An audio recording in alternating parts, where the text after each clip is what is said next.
Oh, hi everyone. Just doing some current events reading here. I want to thank everybody for sharing and supporting the last video that I put out. I had a lot of people with messages of support telling me that I should make more videos. I'm sure many of you were terrified by the whole thought and hope that I never make another one, but here I am. So this video, I hope you enjoy. I'm going to be talking about Juneteenth. That's the general thrust of it. It's being posted on Juneteenth, and unlike the other one, this is going to be less off the cuff, more prepared. I hope you don't mind, and I hope you enjoy. So today is Juneteenth, and Juneteenth is a holiday that marks the end of slavery in America. It's a day that, in my opinion, we should be celebrating more intentionally than we do, because of the dramatic impact that it has on the story of our nation. The impact that slavery has had and continues to have on the soul of our nation cannot be overstated. We are a nation founded not on an ethnic or religious identity, but rather upon an idea, the idea of liberty.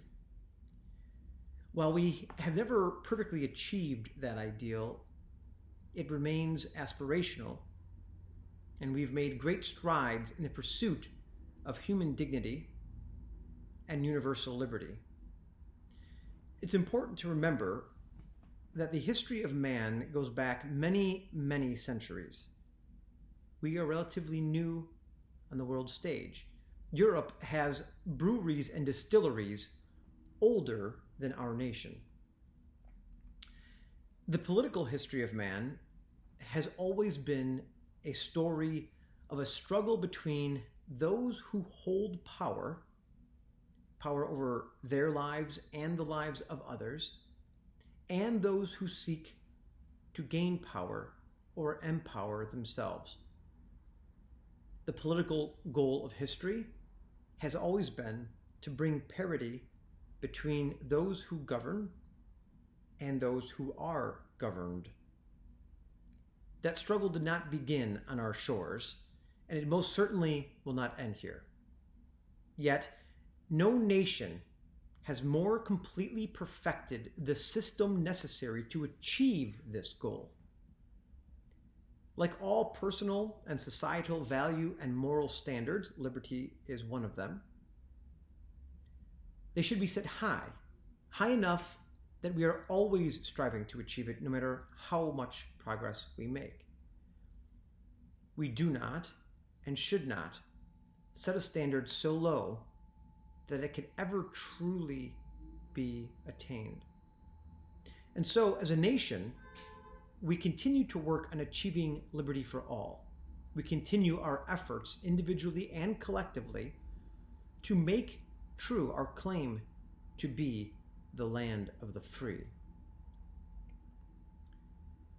There are those in our society today whose voices are loud, who would tell us that because this standard has not been reached, that our founding was flawed, and that our national ideas fraudulent. But I ask, what nation has done more in such a short period of time to close the gap between those who hold power and those over whom that power is exercised? In order to become the land of the free, we must be the home of the brave. We must have courage to see beyond those who would play our differences against one another for their own selfish ends. We must have courage to maintain our ideals despite the messiness that is inherent in a free society. We must have the courage to govern ourselves, our passions, and our emotions so that we do not become enslaved by our own sin. Instead, we must be men and women led by virtue. We must have the courage to speak our mind and our values despite the costs.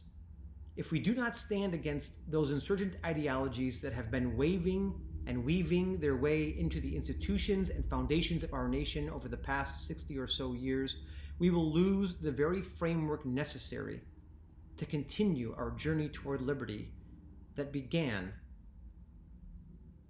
so long ago, and that was continued on Juneteenth, and that we continue today.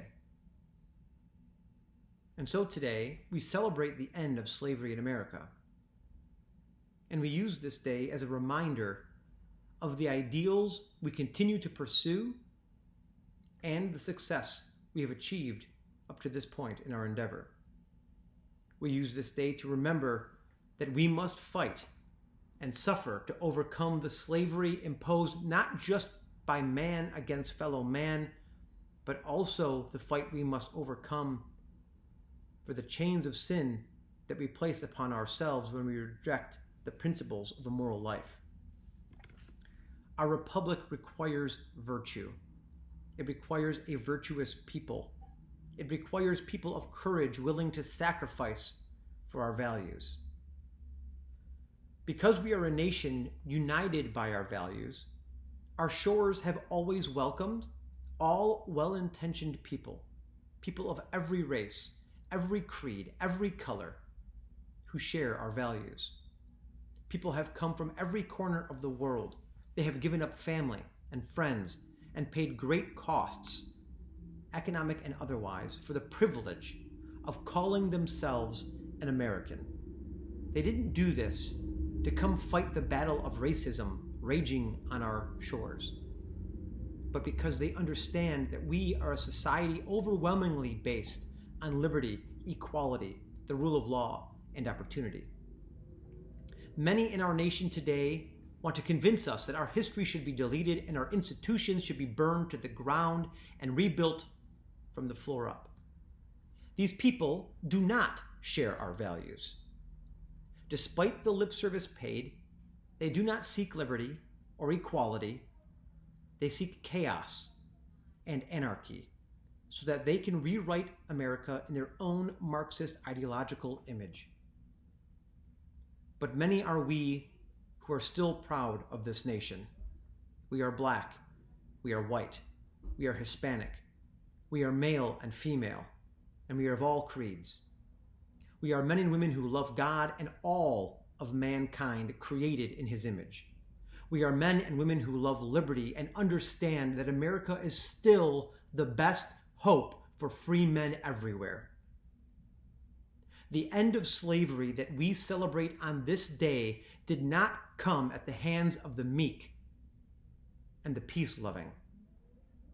It came at the price of boldness and blood.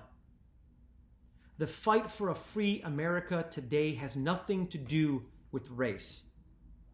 It has to do with the battle between leftist Marxist ideologies and an ideology of individual liberty that has thus far in history been best espoused through the American experiment.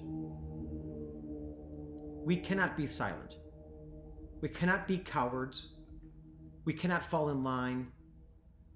We cannot blow where the winds of the current culture will take us, but we must walk headfirst into the winds, no matter how hard they blow. We will sacrifice long-held friendships. We may lose jobs and popularity because we value truth and liberty above even ourselves. The story of American liberty will not and cannot end on our clock. We will continue to fight for emancipation of the minds of our youth. On this Juneteenth, we will remind them that freedom is never won just once, but must be preserved by each generation for the next. This is our time. We will not be silent. We cannot be silent. We must continue the mission we started at the founding of this nation and continued on Juneteenth, and that we continue today.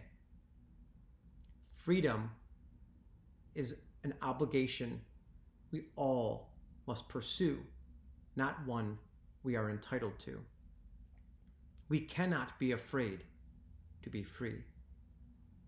Happy Juneteenth.